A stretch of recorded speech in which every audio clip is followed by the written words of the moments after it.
अब इसके बाद एक ऑसिलेटर का यूज करते हैं हम लोग, उसको बोलते हैं कॉलपिट, COLPITS, कॉलपिट्स ऑसिलेटर। कॉलपिट ऑसिलेटर में जस्ट उल्टा हो जाता है। हार्टली में क्या किए थे, 2 इंडक्टर एक कैपेसिटर यूज किए थे। कॉलपिट में क्या होता है, उल्टा हो जाता है, जस्ट उसके रिवर्स। इसमें क्या यूज करते हैं, 2 कैपेसिटर का यूज करते हैं। ग्राउंड है तो ग्राउंड के लेफ्ट साइड में, ग्राउंड के राइट साइड में कैपेसिटर का यूज करते हैं। तो ग्राउंड के लेफ्ट साइड को C1 बोलते हैं, ग्राउंड के राइट साइड को C2 बोलते हैं। और उसके पैरेलल में एक क्या हुआ, इंडक्टर लग जाता है। यहाँ पर C1 आया, C2 आया, एक इंडक्टर लग गया। ये कितना दिया, 180 डिग्री का फेज शिफ्ट। ये कॉमन इमीटर कितना दिया, 180 डिग्री का फेज शिफ्ट। टोटल 360 डिग्री हो गया, ऑसिलेटर की तरह काम किया। फ्रीक्वेंसी ऑफ ऑसिलेशन के लिए हम क्या बोले थे कि इमेजिनरी पार्ट को इक्वेट करते हैं 0 से, या रिएक्टेंस को हम इक्वेट करते हैं 0 से। तो रिएक्टेंस कहने का मतलब जो J से जुड़ा हुआ रहता है कैपेसिटर में, इंडक्टर में, उसी को क्या बोलते हैं, रिएक्टेंस। मींस X1 यानी कैपेसिटर 1 के लिए, X2 कैपेसिटर 2 के लिए, X3 कहने का मतलब इंडक्टर के लिए। क्योंकि लूप में जब हम घूमते हैं, तो लूप में जब हम घूमेंगे तो देखते हैं कि सब कैपेसिटर इंडक्टर क्या है, सीरीज में है सबका। जब लूप में घूमते हैं तो देखते हैं कि कैपेसिटर, दोनों कैपेसिटर और इंडक्टर सब एक दूसरे से क्या कनेक्शन में, सीरीज में। इसलिए सबके रिएक्टेंस को जोड़ दिए, X1 plus X2 plus X3, तीनों को जोड़ दिए और उसको इक्वेट करेंगे कहां पर, 0 के से इक्वेट करेंगे। तो X1 क्या बोले थे, X1 का वैल्यू क्या हो जाएगा, -1। J जुड़ा हुआ है इससे, तो J अगर जुट जाएगा तो इंपीडेंस हो जाएगा, J अगर हट जाएगा तो रिएक्टेंस हो जाएगा। तो यहाँ पर रिएक्टेंस लिखते हैं कैपिटल X, इसको बोलते हैं रिएक्टेंस, बिना J का। तो X1 क्या होता है, कैपेसिटर में क्या होता है, निगेटिव होता है। तो X1 बराबर -1/ω/C1, X2 बराबर -1/ω/C2। तो कैपेसिटर में क्या होता है, माइनस रहता है, और ओमेगा और C दोनों क्या रहता है, नीचे में।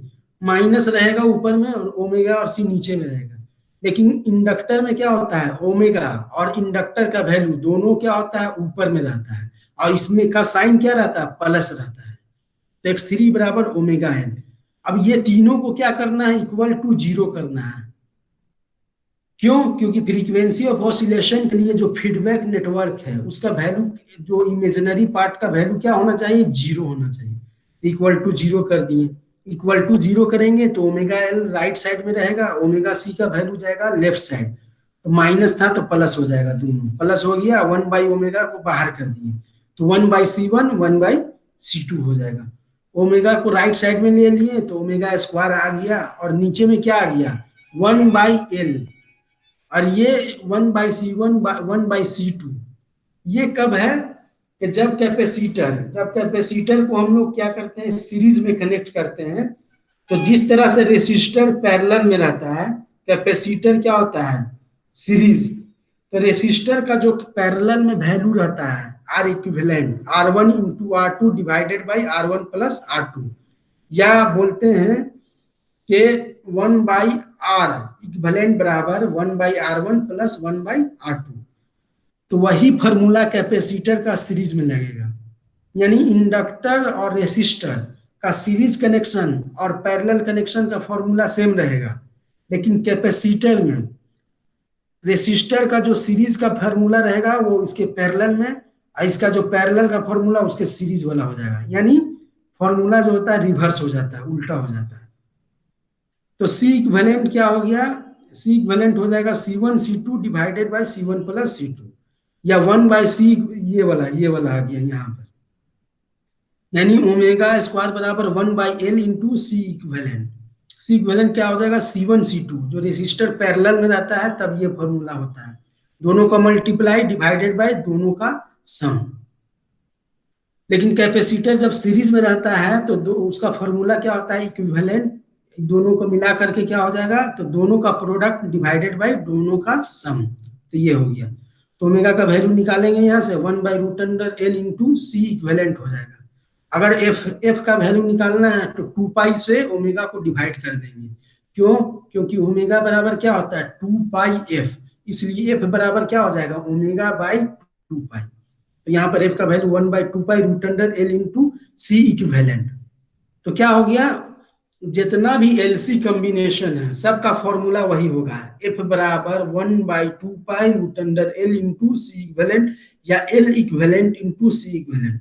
अगर इंडक्टर सीरीज में है तो इंडक्टर को जोड़ देंगे, L1 प्लस L2 हो जाएगा। अगर कैपेसिटर अगर सीरीज में है तो सी इक्विवेलेंट हो जाएगा C1 into C2 divided by C1 plus C2। तो सबका फॉर्मूला क्या होगा, सेम रहेगा, एफ बराबर 1/2 pi root under L. L एक है तो एल को एक लिखे, सी 2 है इसलिए सी का इक्विवेलेंट लिखे, और ये सीरीज में है इसलिए दोनों का प्रोडक्ट डिवाइडेड बाई दोनों का सम हो गया। अब क्या कंडीशन क्या होगा सस्टेन्ड ऑसिलेशन करने के लिए, तो क्या बोले थे कि कंडीशन होगा x2 बाई x1, यानी voltage gain greater than equal to x2 by x1। x2 कहने का मतलब कैपेसिटर 2 का रिएक्टेंस। तो कैपेसिटर 2 का रिएक्टेंस कैसे होता है, -1, माइनस आता है 1 बाई ओमेगा C2। x1 बराबर क्या हो जाएगा, -1 by omega C1। Omega omega cut जाएगा, माइनस माइनस कट जाएगा, ये C1 चल जाएगा ऊपर में और C2 नीचे के नीचे रह जाएगा।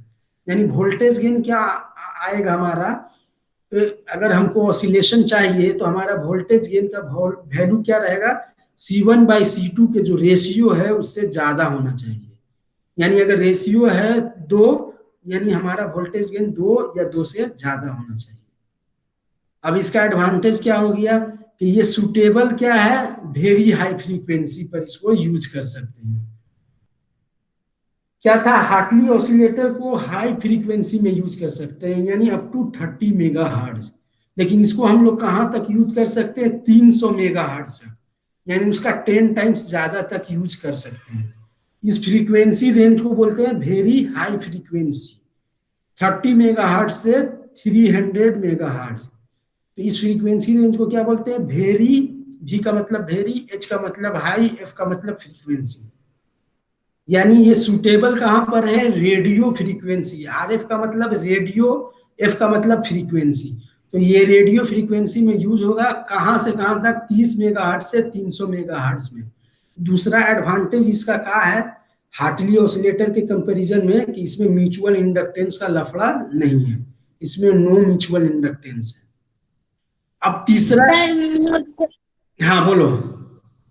म्यूचुअल इंडक्टेंस मीनिंग, अरे म्यूचुअल इंडक्टेंस अभी पढ़ा बता रहे थे तो कहाँ थी, देखो इंडक्टर है ना, इंडक्टर, इंडक्टर कहने का मतलब क्वाइल।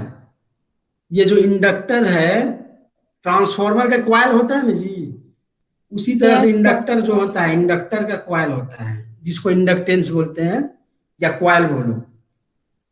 तो देखो इसमें दो तरह का रहता है, एक क्या रहता है कि इंडक्टर, मान लो दो इंडक्टर है तो उसका अपना एक रहेगा, तो अपना जो क्वाइल का वैल्यू रहेगा उसको बोलते हैं सेल्फ इंडक्टेंस। इंडक्टेंस कहने का मतलब वो क्वाइल का वो बता रहा है कि कितना उसका इम्पीडेंस है, रिएक्टेंस है। तो एक होता है सेल्फ, जिसको एल से डिनोट करते हैं, किससे, एल से, कैपिटल एल से। अब एक होता है म्यूचुअल। म्यूचुअल कहने का मतलब क्या हुआ कि अगर दो वो क्वाइल है तो एक क्वाइल से मान लो करंट जा रहा है तो उसमें फ्लक्स आएगा, तो एक के फ्लक्स के चलते दूसरे में मान लो कि अगर इंडक्टेंस क्या हुआ, इंड्यूस हुआ। जैसे में प्राइमरी में करंट जाता है ना ट्रांसफार्मर में, तो सेकेंडरी में इंड्यूस होता है ना, उसमें किस तरह का इंडक्टेंस रहता है, म्यूचुअल। यानी प्राइमरी में गया तो सेकेंडरी में क्या हुआ, इंड्यूस हुआ, तो उसको क्या बोलते हैं, म्यूचुअल इंडक्टेंस। एक क्वाइल के चलते दूसरे में इंडक्टेंस प्रोड्यूस हो रहा है, तो उसको क्या बोलते हैं, एम से बोलते हैं, म्यूचुअल इंडक्टेंस। हाँ, लेकिन कैपेसिटर में इंडक्टेंस नहीं होता है, इसमें इंडक्टेंस का कॉन्सेप्ट नहीं होता है। तो यहाँ पर जो दो कैपेसिटर यूज किए हैं, एक इंडक्टर यूज किए हैं, तो एक इंडक्टर जहां पर भी रहेगा तो वहां पर म्यूचुअल इंडक्टेंस नहीं होगा। म्यूचुअल इंडक्टेंस होने के लिए कम से कम 2 या 2 से ज्यादा क्वाइल चाहिए।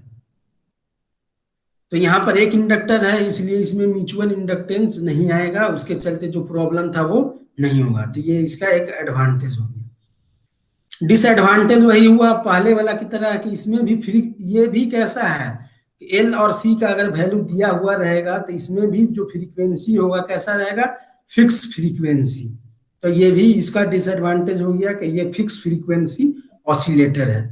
दूसरा क्या हो गया कि गेन, जो ए भी है गेन, वोल्टेज गेन, वो डिपेंड कर रहा है किस पर, C1 C2 पर। ये C1 C2 कहाँ लगा हुआ है, हमारा फीडबैक में लगा हुआ है, यहाँ पर फीडबैक में। तो वही बोल रहा है कि हमारा जो गेन होता है सिस्टम का वो डिपेंड करता है किस पर, C1 C2 पर, जिसके चलते हमारा अनस्टेबिलिटी हो सकता है किसमें, ऑसिलेशन में। यानी अगर हमारा C1 C2 क्या करे, चेंज करेगा तो हमारा गेन क्या होगा, चेंज करेगा। तो गेन क्या है हमारा, स्टेबल नहीं रहेगा। कोई भी चीज चेंज अगर कर रहा है मीन्स वो सही नहीं है। यहाँ पर क्या है, गेन, यहाँ पर गेन है ना फिक्स रहना चाहिए कोई भी अच्छा ऑसिलेटर के लिए, कि गेन उसका फिक्स रहे। तो गेन यहाँ पर चेंज कर सकता है, इसलिए बोलते हैं कि जो हमारा है एम्पलीट्यूड है जो उसका रहेगा ऑसिलेटर का, तो वो क्या होगा, अनस्टेबल हो सकता है, अनस्टेबिलिटी हो सकती है। और इसमें क्या है, फ्रीक्वेंसी ऑफ ऑसिलेशन क्या होता है, अनस्टेबल रहेगा इसमें। ये 3 डिसएडवांटेज, 2 एडवांटेज इसका हो गया। तो अभी क्या बताएं, 2 बताए हम एलसी ऑसिलेटर। पहला क्या बताएं, हार्टली। हार्टली में 2 इंडक्टर का यूज किए। हाँ चलो रुको, तो हार्टली में क्या यूज किए, 2 इंडक्टर यूज किए, एक ग्राउंड के लेफ्ट साइड एक राइट साइड, और उसके उससे लगा दिए हैं कैपेसिटर पैरेलल में। अब दूसरा क्या यूज किए, कॉलपिट। उसमें क्या किए, 2 कैपेसिटर को लगाए, एक ग्राउंड के लेफ्ट साइड एक राइट साइड, और उसमें